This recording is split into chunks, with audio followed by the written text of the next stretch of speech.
አሰላሙ አለይኩም ወረህመቱላሂ ወበረካቱ።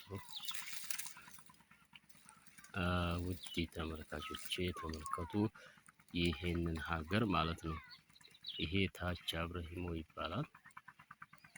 የምታዩት በጣም ይሄ የምታዩት ቁርቁራ ይባላል። ቁርቁራ የበዛበት ቁርቁራ ዛፍ የበዛበት ነው ሀገሩ እና ውርማ ሌሎችም የተለያዩ እጽዋቶች ያሉበት ሀገር ተመልከቱ። እንግዲህ ይሄ የምታዩት አሻገራችሁ ማለት ነው። ይሄ ተራራው ይሄው ነው። ይሄ አካባቢው ይሄ መንደሩ ምናምን ያለበት ነው።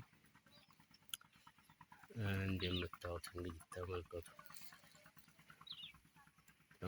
እንግዲህ የተራራው እንግዲህ ቁንዲው ይባላል የዚህኛው ተራራ ማለት ነው። ይሄ ሾል ያለው እንደምታዩት ነው። ይሄ እዛ ላይ በደመናው ትክክል ያለው ላይ ማለት ነው፣ ጫፍ ላይ ያለው ቁንዲው ይባላል።